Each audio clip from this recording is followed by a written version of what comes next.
3 defendants, 3 shocking violations, and a judge who's had enough. Will mercy win, or will bond be revoked across the board? Let's find out. And we're going to be requesting to set this for an exam. Discovery is complete. To my knowledge, yes. People have their witnesses available on the 9th. Yes, Your Honor. Preliminary examination in person, September 9th, 2025, 9 a.m. That's before Judge Simpson. Judge Valvo. We've got, you want to address the violations now? Yes, Your Honor. I did speak with my client about the violation. He did attempt to turn himself in twice, and he was told that there was no warrant. Him and I spoke about it in depth. He understands how serious it is. Your Honor, if the court is willing, maybe to put him on a scram tether, and he will have no further violations in this matter. He's just asking for one more chance, Your Honor.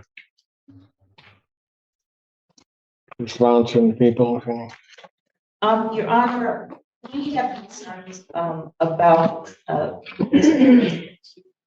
involved like drinking. I would note that it's not just one incident; it's 2 different days, and that the report indicates that when Mr. McFall was questioned about the August 19th date, he admitted drinking, but then we have an August 24th date. So, And also an August 26th date. It's on, that was, you may not have, well, you should have. There was one report on August 20th, which has those 2 on it, I think. Maybe not. No, the 19th, and then he drank on the 24th, but then further down, he also then blew and numbers on the 26th. But there aren't any other readings because he didn't take the follow-up test. and so, Your Honor, part of the reason that we find it concerning, believe that alcohol related involved with this, and that as far as the felonious assault charge, the weapon is a wine bottle. So that's what gives us some concern. So I don't see why an alcohol tether is going to somehow ensure that Mr. McFall applies with bond conditions that he seems to violate them multiple times when he's confronted. Well, Your Honor, in response, although a wine bottle is allegedly involved, that's because these allegations took place at a store. He was not drinking at the time. There was no, I don't believe there was an alcohol test taken at the time of arrest. So there's not really a substance abuse problem involved. And I would say that the tether would be a constant reminder that if he does end up drinking, he's going to be remanded. So blowing into a machine doesn't do that? Well, Your Honor, I think the tether on his leg is and I've had serious conversations with him, Your Honor. He's just asking for one more chance. He's here today. He understood that there was a warrant for his arrest. He still came in. He did try to turn himself in a couple of days ago when I originally told him that there was no bond warrant. He does want to move forward, Your Honor. He's just asking for another chance. 3 occasions. Is he in any treatment or anything at this point? No.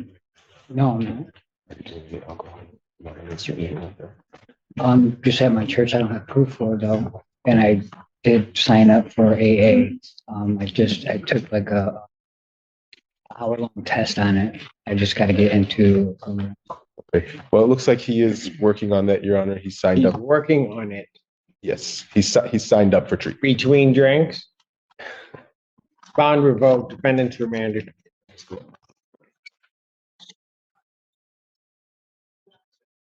Your name?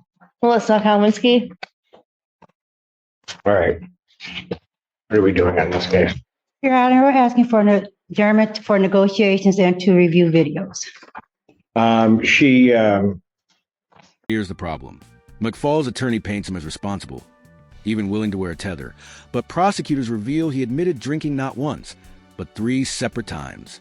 And remember, Alcohol isn't just a habit here. It's tied to the very assault charge involving a wine bottle. So the question is clear. Can a tether stop someone already ignoring court orders? Or is this just setting them up to fail again? You've seen the bond violation report. Yes, Your Honor, and we have discussed it, and I'm ready to address it when the court is ready. Yes, I'm ready to address it. Ms. Konowinski stated that she did drink, but it was only that one day. This was a one-day slip-up. She didn't take the test within 15 minutes because she fell back asleep. She takes mental health medications at night, which has been reported to CMH, which make her fall asleep. She wasn't avoiding calls. One of the numbers that she gave was her boyfriend's number, and he said that he didn't receive any calls. The other number no longer works. She did believe they have her current number, but that phone only worked on Wi-Fi, but she recently got it switched to a phone with a SIM card, so it now works all the time. This Saturday, the 30th, she returns to work at Dunkin' Donuts. On the 11th of September, she will start a part-time inventory job. She also receives her Vivitrol on the 11th. On September 22nd, she has an appointment for mental health addiction recovery and an evaluation with IHA Trinity Health. She has been going to AA and has proof. Her letters of recommendations from How long has she been going to AA?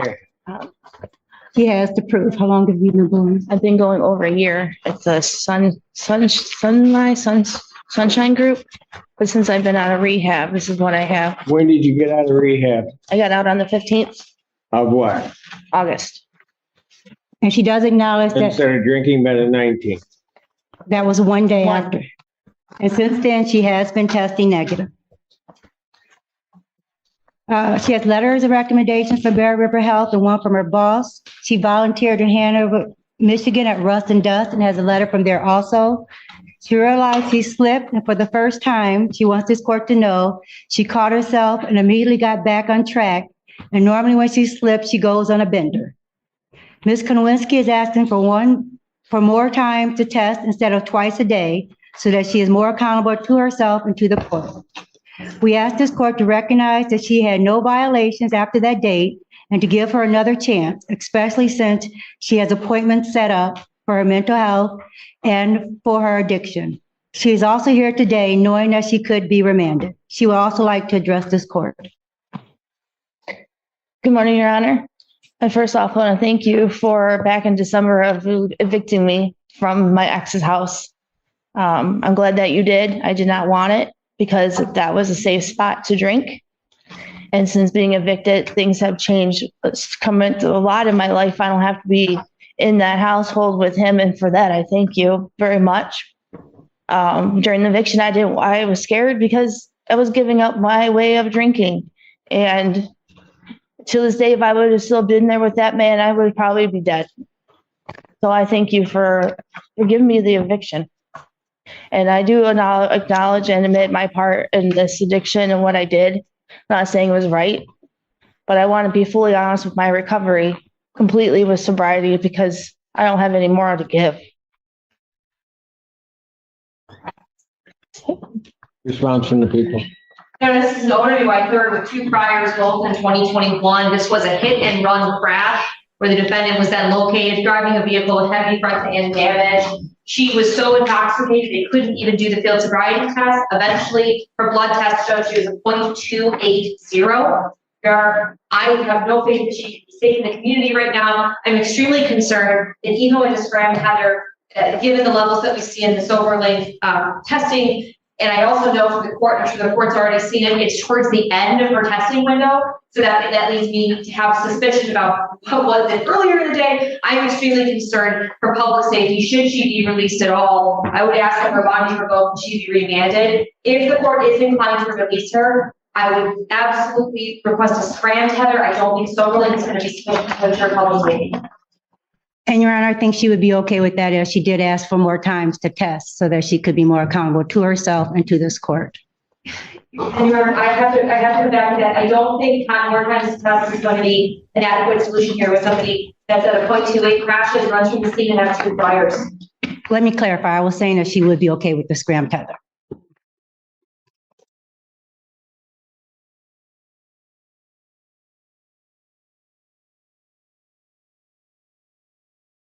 He's currently in some type of program. She starts her program on 22nd. the 22nd. IOP, intensive outpatient. IOP intensive outpatient, When September 22nd. She starts do testing. I have that? Is it somewhere in writing? I have it on that. She emailed it to me. I can send it to the court. Well, you can send it to the court along with some order. There's got to be some structure. If she's not going to be in an IOP. This is where Melissa's story unravels. She claims just one slip up, but prosecutors drop a bombshell. She blew a 280 after crash. That's more than 3 times the legal limit. The kind of intoxication where people black out, crash cars, and end lives. The defense wants the court to see her progress and plans, but the prosecutor sees danger. Viewers, would you take her at her word or side with public safety? I can't take the chance that she's going to go on another one of these, hop into a vehicle, and this time take somebody out. I can't do that. Well, Your Honor, she has been negative, and that was just the one day slip up. Yeah, but that's all it's going to take. I understand. She's got, this is her third. I don't have a vehicle. She is, Don't have a car. And I'm going to church and I'm doing AA and I volunteered. And I know what it looks like, but I wish people could see why I drink. To see the abuse and to see everything I went through. Why the hell I was living it. ma'am, I get all of that. The problem is that what's going to happen outside of the alcohol, No. you could potentially end up killing yourself just from the alcohol. But then all it takes is one of these slip ups and somebody else goes, somebody who had nothing to do with any of that abuse, had nothing to do with anything. They're all of a sudden wrapped into your world and your tragedy that you've been suffering. I get it. I understand that, but I haven't drove in over a year or 2 years. I'm willing to go with alcohol tether, and I'm fine with that, Your Honor. And Your Honor, she now keeps in contact with me as a support system. She calls me weekly and we talk. And I have like letters. Got to put together something. I'll consider it next week in terms of programming or something like that that she's involved in. Okay. But I do have IOP set up. I do have it set up with Medicaid rides and everything. I've been really working hard since I've been out to get back on my feet. Going to happen again.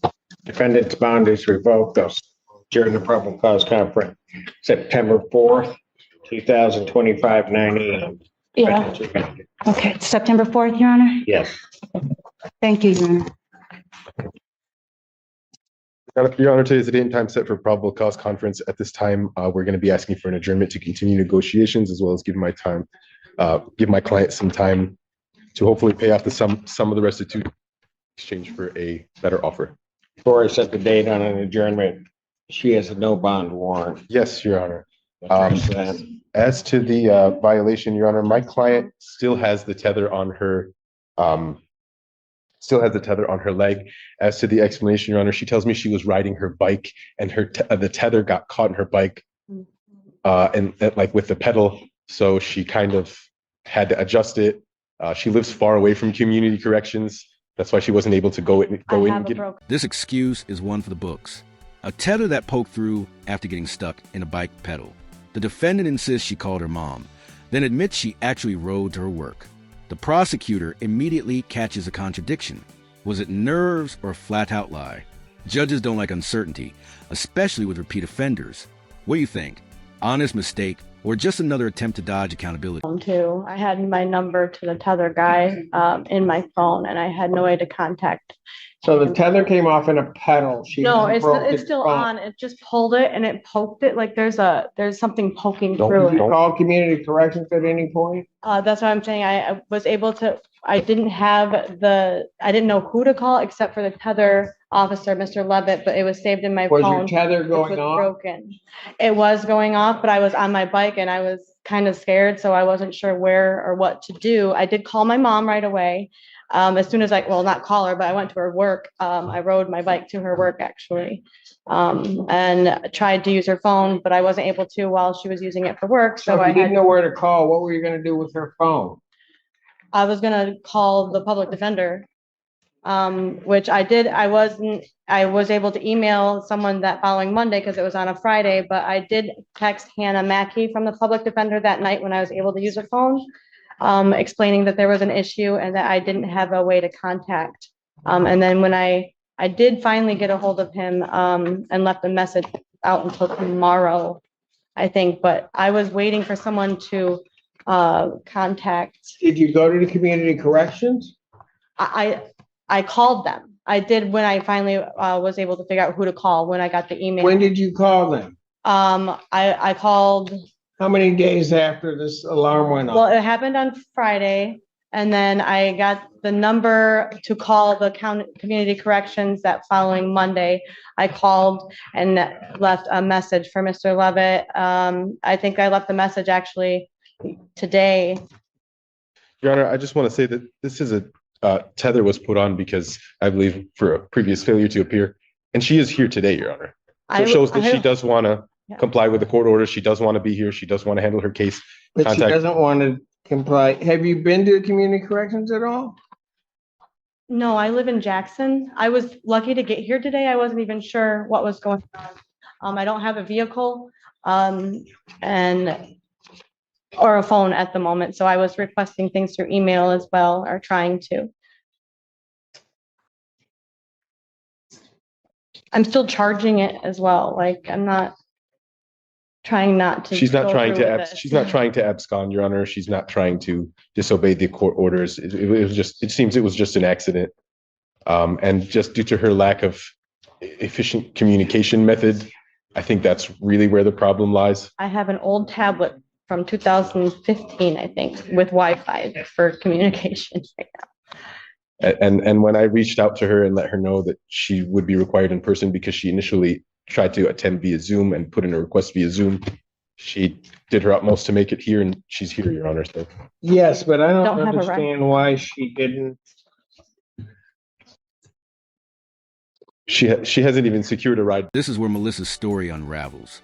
She claims just one slip up, but prosecutors drop a bombshell. She blew a 280 after a crash. That's more than 3 times the legal limit, the kind of intoxication where people black out, crash cars, and end lives. The defense wants a court to see her progress and plans, but the prosecutor sees danger. Viewers, would you take her at her word or side with public safety? Today, so she her transportation. But why she didn't keep in contact more with community corrections? I think it's due to this thing went off almost 10 days ago. Well, I was waiting. I'm sorry. Go ahead. I apologize. I was waiting for someone to get back a hold of me through my mother's phone or through email because I wasn't sure, and I was still charging it. So I honestly just assumed everything was okay. I know that sounds stupid when I say that out loud, but I didn't know what else to do as far as contact.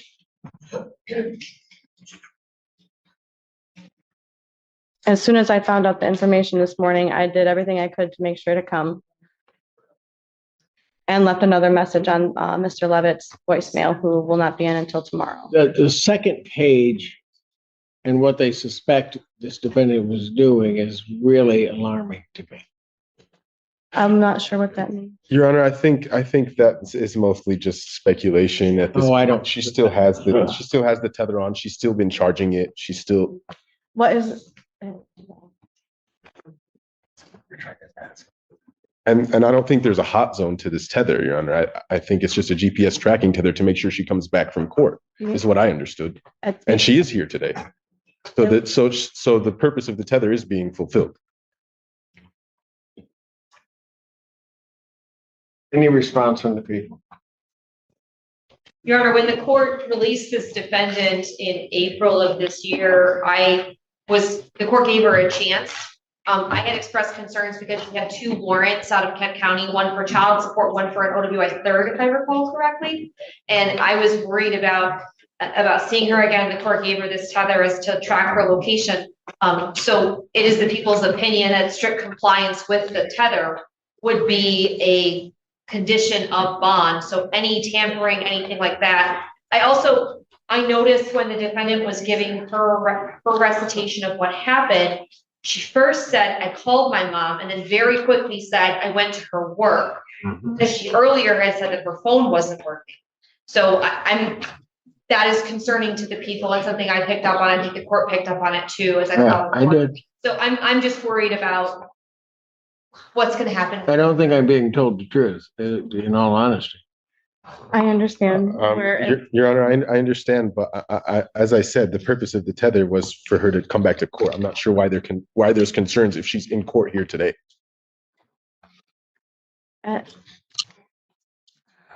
And she's saying that she just misspoke because she's very nervous, Your Honor. She suffers from anxiety. Probable cause conference will be adjourned to September 4th, 2025, 9 a.m. Defendant's bond is hereby ordered revoked. Defendant's remanded. yeah, it was closed.